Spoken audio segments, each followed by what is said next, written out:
Hallo meine Lieben, ich habe heute nochmal ein kleines Nähprojekt für euch und zwar ist es ein kleiner Beutel, den ihr auch als Geschenkverpackung verwenden könnt und der somit wiederverwendbar ist. Und wie das Ganze funktioniert, das zeige ich euch gleich nach dem Intro.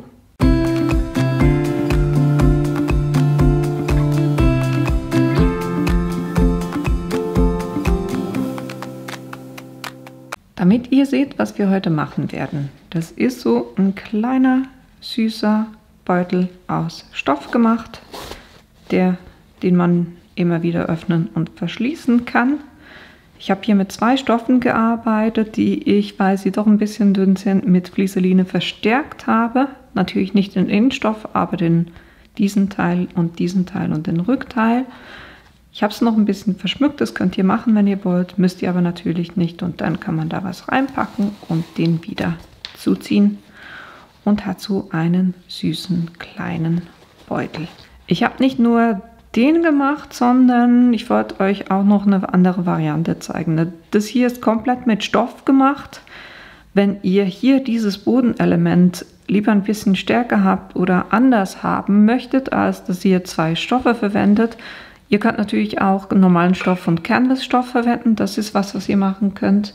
Ich habe hier das mit Kunstleder gemacht. Das heißt, ich habe hier einen ganz dünnen Stoff genommen, den mit Flieseline verstärkt.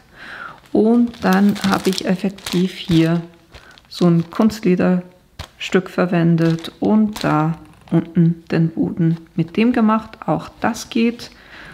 Und innen drinne dann so noch einen anderen Stoff, so einen Sternchenstoff reingepackt. Das ist eine Variante. Und hier habe ich eine Hey Süße und nicht Hi Sweetie drauf gemacht. Und die dritte Variante, aber da bin ich nicht überzeugt von, ganz ehrlich gesagt. Ich dachte, ich will mal mit Snap Pep auch ein bisschen was nähen. Aber ich habe das gewaschen vorher, dass es nicht mehr ganz so stabil oder sperrig ist. Und das war echt eine Tortur, das zu vernähen. Also ich finde das Resultat nicht wirklich schön, muss ich ganz ehrlich sagen. Die Idee wäre super gewesen mit diesem Stoff, mit den rosa Blümchen und Grau und dann dieser graue Snap Pep. Aber naja, hat nicht ganz so funktioniert. Also wenn ihr nicht extrem geübt seid mit Snap Pep, würde ich das jetzt eher nicht machen. Eher sowas wie eben Kunstleder oder Canvasstoff oder ein Stoff einfach in einer anderen Farbe. Ihr könnt es natürlich auch alles einfarbig machen, geht auch. Aber naja, ich wollte euch heute einfach ein paar Varianten zeigen. Und diese kleinen Beutel lassen sich wunderbar öffnen und auch wieder verschließen.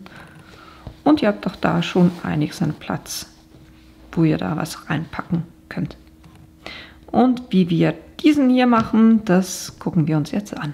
Was ihr für diesen kleinen Beutel braucht, sind verschiedene Stoffstücke. Einerseits der Innenstoff, das sind hier 15 cm x 31 cm, das nur einmal. Dann, um diese Unterteilung zu machen, braucht ihr 3 Stücke. Das ist hier einerseits 15 cm x 16,5 cm einmal und dann hier noch zweimal von einem anderen Stoff, wenn ihr das auch so zweifarbig machen wollt. Das sind 2 Stücke, 9 cm x 15 cm.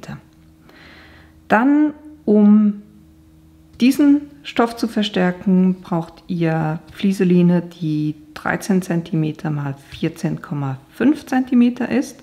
Den Innenstoff verstärken wir nicht. Um diese beiden Stücke zu verstärken mit der Flieseline, braucht ihr hier 2 Stück Flieseline 7 cm x 13 cm. Und dann, um oben diesen Tunnel für das Band zu machen, braucht ihr noch zweimal 5,5 cm x 14 cm.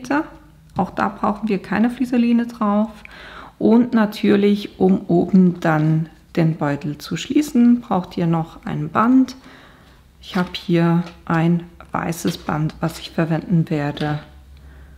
um dann oben eben diesen Verschluss zu machen. Was ich noch mache jeweils gerne ist, na, kennt mich, ich bin halt einfach so, dass ich das gerne noch ein bisschen aufpeppe mit Flexfolie. Hier hatte ich Hey Süße und für dieses hier habe ich es auf Englisch.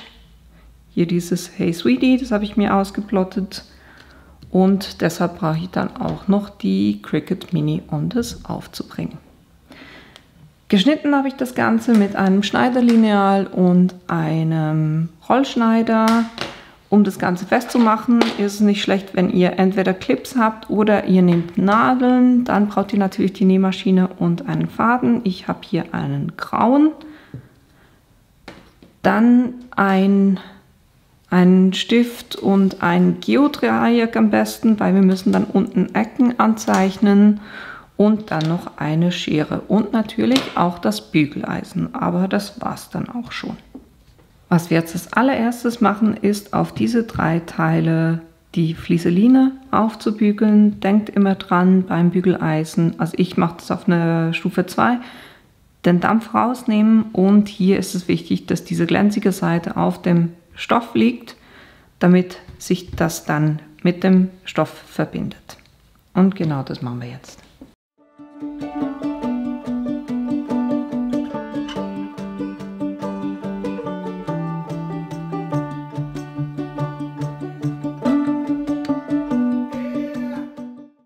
Wenn ihr das gemacht habt, dann kommen diese Stücke rechts aufeinander.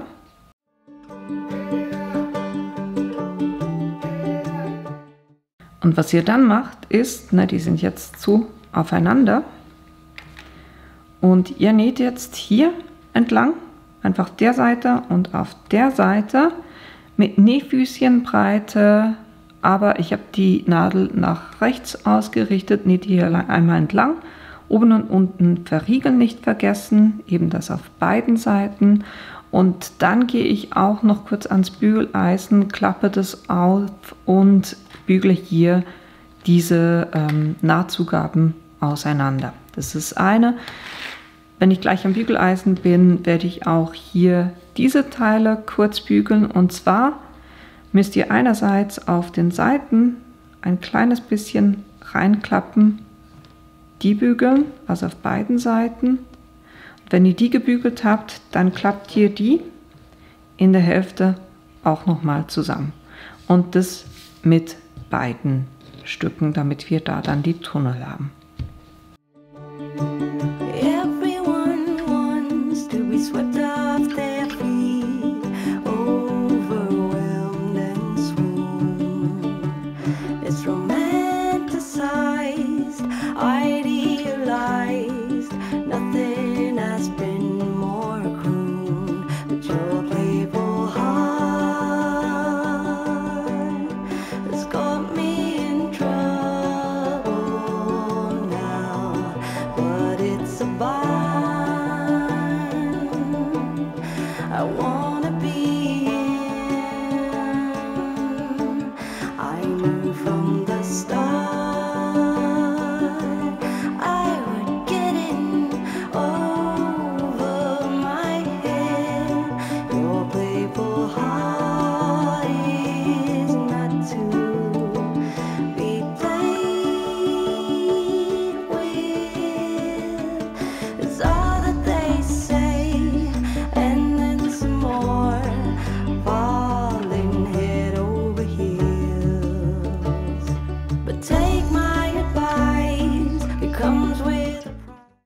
Ich muss mich hier kurz korrigieren. Sorry, ich habe irgendwie was verwechselt. Das ist nicht einen halben Zentimeter oder die Nadel nicht nach rechts ausgelegt, sondern näht das hier einfach mit 1 Zentimeter Nahtzugabe, diese beiden Teile zusammen. Dann funktioniert es dann auch besser, die Nahtzugaben auseinander zu bügeln. So, jetzt, was wir jetzt machen müssen, ist diese Teile, so wie wir es gebügelt haben, kommen jetzt mit der Öffnung nach oben, schön rechts auf rechts. Macht ihr die hier so mittig von beiden Seiten her. Macht ihr die fest.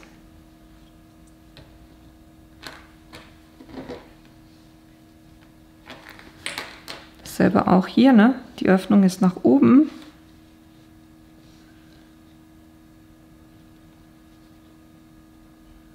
Das Ganze mittig hinlegen, festmachen.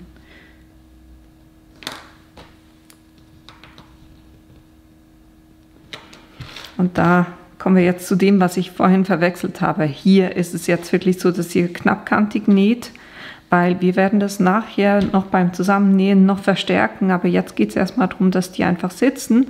Und von dem her näht ihr das ja ganz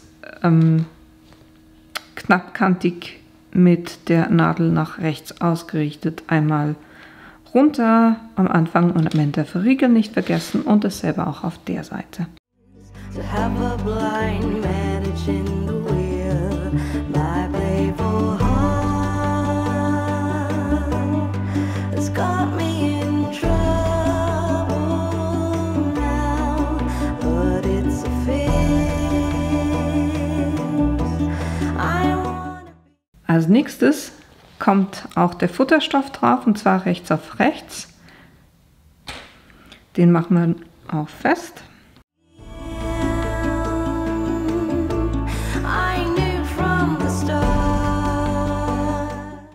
Und jetzt nähen wir hier auch mit einem Zentimeter Abstand gerade runter. Und zwar fangt ihr hier am Anfang an mit verriegeln und am Ende auch verriegeln. Und das macht ihr auf der Seite und auf der Seite.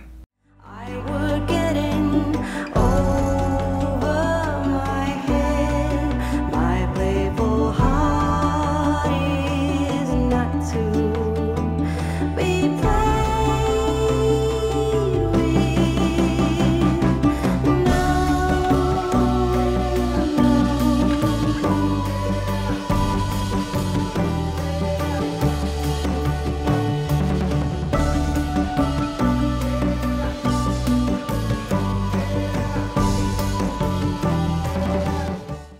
Wenn ihr das genäht habt, könnt ihr das Ganze einmal kurz wenden. Weil jetzt geht es darum, dass ihr diesen Tunnel quasi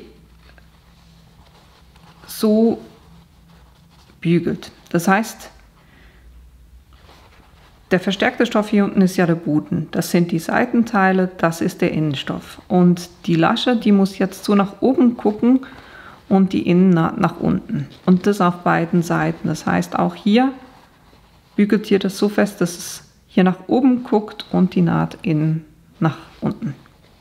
your playful heart has got me in trouble. Dann könnt ihr das Ganze wieder wenden. Und jetzt geht es darum, dass ihr von diesem Bodenteil hier diese Nähte schön aufeinander legt. Das heißt, es sollten hier diese beiden Nähte und diese beiden Nähte aufeinander liegen. So steckt ihr das kurz fest.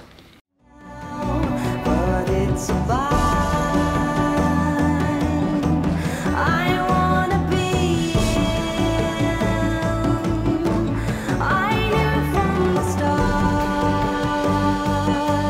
I would get in over. Und dann müssen wir noch kurz die Wendeöffnung einzeichnen und hier müsst ihr darauf achten, wir machen ja noch Ecken. Das heißt, ihr geht hier, ich würde sicherheitshalber erst bei 5 cm anfangen mit der Wendeöffnung und dann würde ich die schon 6 cm machen, weil ihr habt hier schon ein stabiles Material und das geht euch dann einfacher zum Wenden. Das heißt,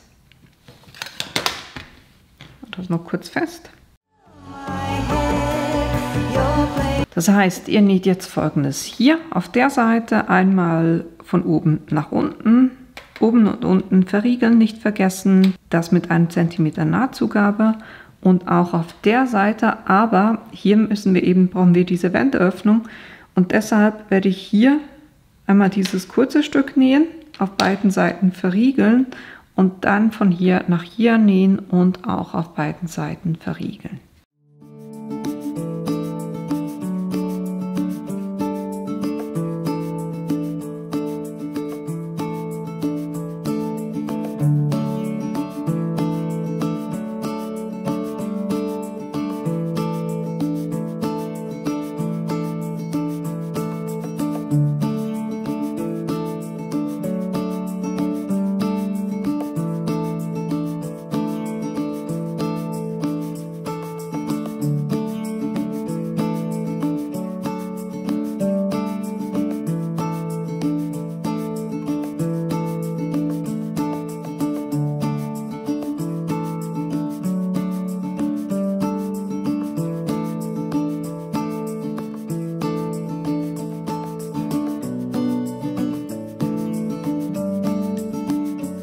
Was ihr dann macht, ist in diesen Ecken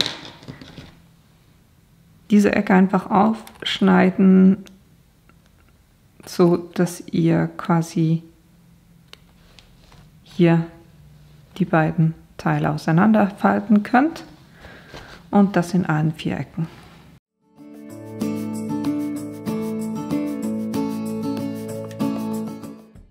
Und dann könnt ihr Nadeln nehmen und hier quasi diese entlang dieser Kante einstecken, einfach als Orientierung, damit ihr wisst, das ist eure gerade Kante.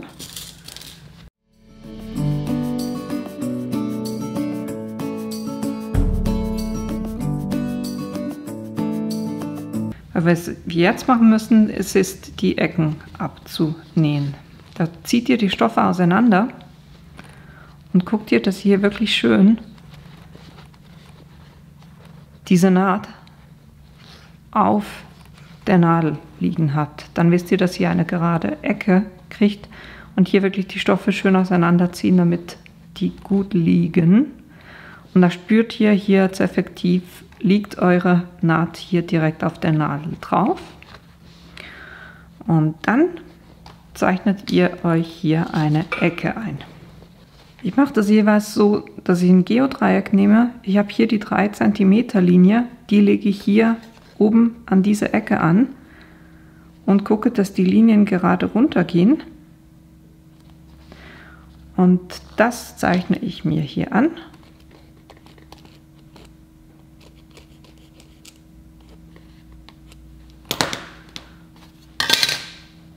Und stecke das hier fest. Weil dieses Stück muss ich nachher abnähen. Dasselbe auf der Seite.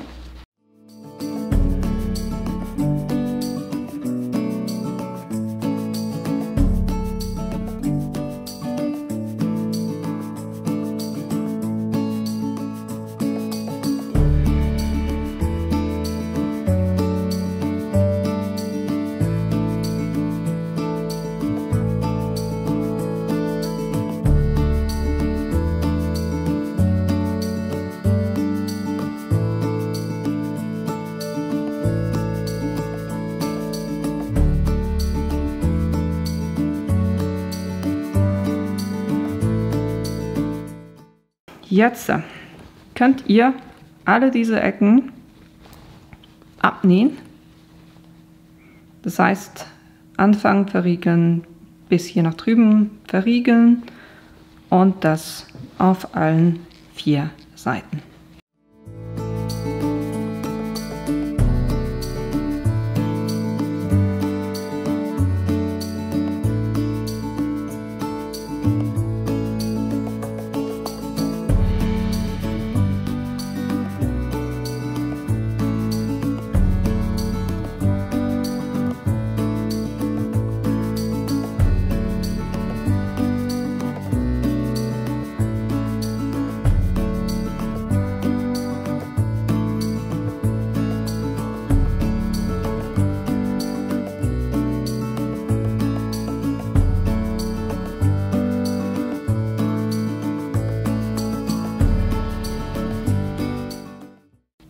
Jetzt könnt ihr diese Ecken mit einem Abstand abschneiden.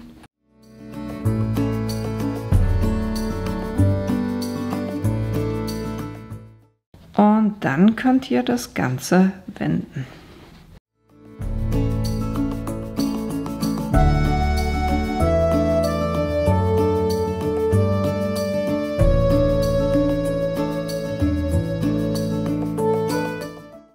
Und dann könnt ihr durch die Wendeöffnung hindurch den Ecken so ein bisschen helfen, dass sie rauskommen. Natürlich auch vom Innenteil.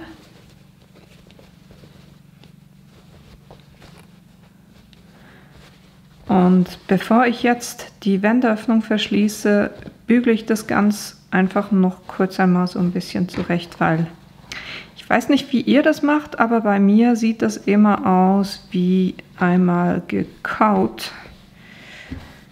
wenn ich solche Sachen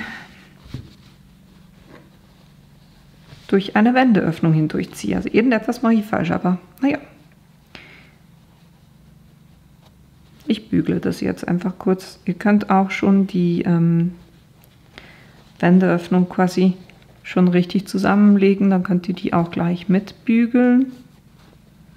Das heißt, ich gucke einfach, dass die beiden Teile nach innen geklappt sind und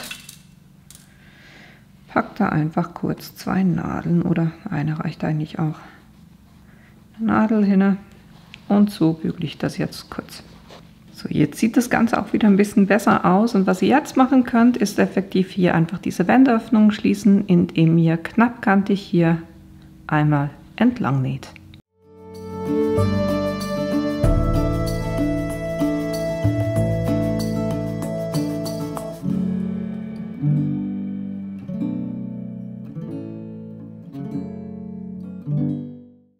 Jetzt können wir auch schon die Innentasche reinstülpen und der an den Ecken so ein bisschen helfen, dass sie sich da gut mit den äußeren Ecken einfügt. So, jetzt haben wir eigentlich schon eine süße Tasche. Ich mache jetzt noch gleich den Schritt von wegen, dass ich hier mein Hey Sweetie drauf bringe. Wenn ihr sowas nicht machen wollt, dann könnt ihr das natürlich auch überspringen. Ich verwende dafür einfach meine Hitzematte und die Cricut Mini, die stelle ich auf eine 2 ein und warte darauf, dass die grün wird. In der Zeit kann ich schon mal hier mein Label schön platzieren. Dann hat sich die Cricut auch schon gemeldet und ich kann da jetzt einfach mit ein bisschen hin und her die da aufbringen.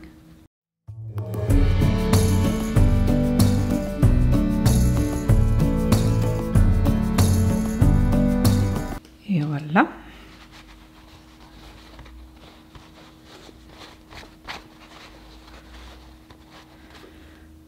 Dann können wir die auch schon wieder ausschalten. Ich messe das Band jeweils nicht ab, sondern ich lasse es einfach an der Rolle, nehme hier eine große Nadel und schlaufe das hier ein.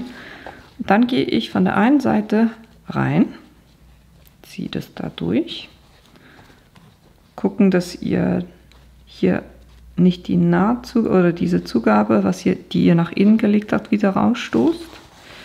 So, einmal die Seite und dann zurück auf der anderen Seite.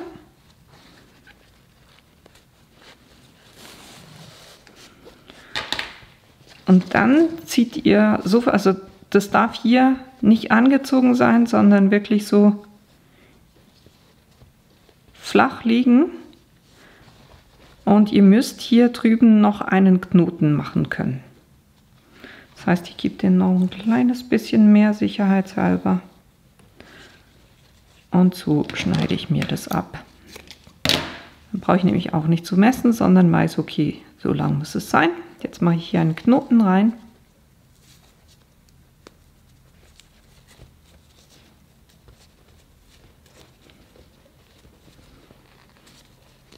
Zieht dann gut fest.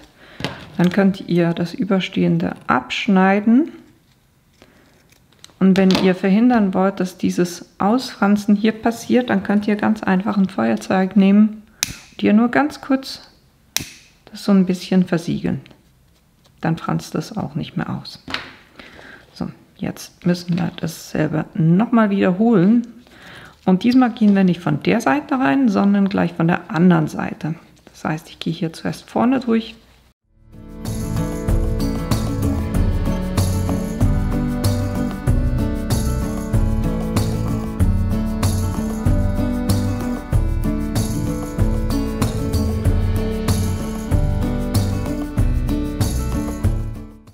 Und jetzt sollte das eigentlich so aussehen.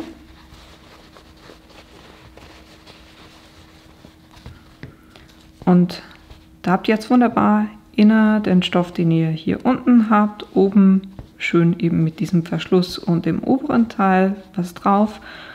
Dann könnt ihr was reinpacken und zum Zumachen ganz einfach ziehen. Dann habt ihr hier Ich mache es jeweils so, ich ziehe nicht ganz komplett zu, sondern lasse da also Fingerbreite offen, damit ich hier den Stoff noch so ein bisschen rausstoßen kann. Das sieht dann auch ein bisschen schöner aus. So, und so sieht dann diese kleine, süße Tüte aus. Und das war es auch schon für heute. Ich hoffe, euch hat das Video gefallen und ihr habt Lust, das Ganze auch nachzunähen. Die ganzen Materialien, die ich verwendet habe, die habe ich euch unten in die Links reingestellt, wie immer, ne? Und wenn ihr meinen Kanal bis jetzt noch nicht abonniert habt, dann tut das doch bitte, weil das hilft mir tatsächlich auch. Und ich hoffe, wir sehen uns in einem meiner nächsten Videos wieder. Bis bald! Everyone wants to be swept up.